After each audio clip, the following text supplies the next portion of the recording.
Me and my brother and my sister were at home, and the doorbell rings. I think it's our parents, but it's a bunch of police at the door. Um, they tell me this is, what they arrested me for. My first reaction was shock. It was difficult, especially seeing, not even just for me, because if it was a situation where it was just me, I think it would have been easier to handle. But seeing my parents in that situation as well was a lot. What are your thoughts on your parents' conviction? It's sad. Um, it's been really hard to really wrap my head around it. Do you understand the conviction and why they were found guilty? I understand the conviction. Personally, I disagree with it. Um, However, that's from a very biased perspective as their daughter, and I would obviously always back my parents. However, the law has taken its course, and we just have to now move forward as a family. Apart from the case and the trial, I'm also having dialysis. What's the name of the condition that you have? Okay, it's called nephrotic syndrome, FSGS. Basically, my kidneys are like small and they have like loads of big holes in it. Either I stay on dialysis for the rest of my life or I get a transplant. These are my two options. Was it not possible to get a donor from within your family? That I had the APOL1 gene.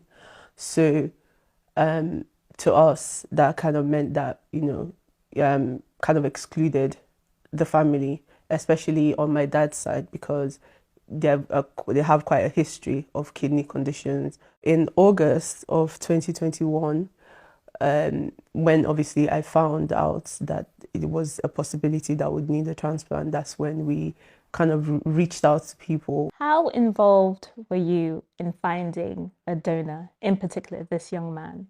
I wasn't involved at all. It was mostly my family that handled everything to do with my medical side. Were you aware that your parents were trying to bring someone from Nigeria to the UK? I mean, I was aware that someone did come forward. I had just come over to the UK, I believe, with my uncle. My mom and I wanted to thank him for that, and the picture was basically for memories. It was mentioned in court that this man was portrayed as your cousin. Did you know that? Did you know that was the case? No, you should answer that. Yeah. I mean, I can't answer that. Were you aware that's the narrative that they were going for? To an extent, but not really. I didn't really know anything leading up to it. I don't feel anything towards him. I, wish him all the best. And that's really it. There were some texts between you and your parents, and they offered a couple of people, or they showed you a couple of people who could be donors. Was that not some sort of involvement from your side? I wouldn't say it's an involvement. They just wanted me to see the progress that they had made. Have you been able to find someone else?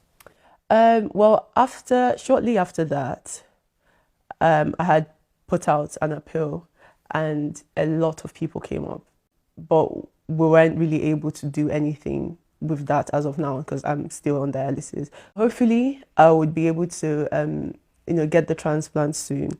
But as you know, our family is still in the middle of a trial. I would like to also use this opportunity to apologize to them for the way everything has played out. You've been seeing them, visiting them in jail all this time. Where are their heads at? What are they kind of thinking about the whole situation? They're quite calm, surprisingly. Yeah. Do they feel remorse? I can't really speak on what they are feeling. This is just from an outside perspective, seeing them. They're okay. They're just neutral. What's sort of been your lesson from all this? Life is just so dynamic. Like one day you're in your house, chilling. The next day, your whole life is turned upside down. So that is my main focus. Try and help specifically people with kidney conditions, just to show that they don't need to be scared. Obviously, there's the support of my siblings and obviously my your parents' siblings as well.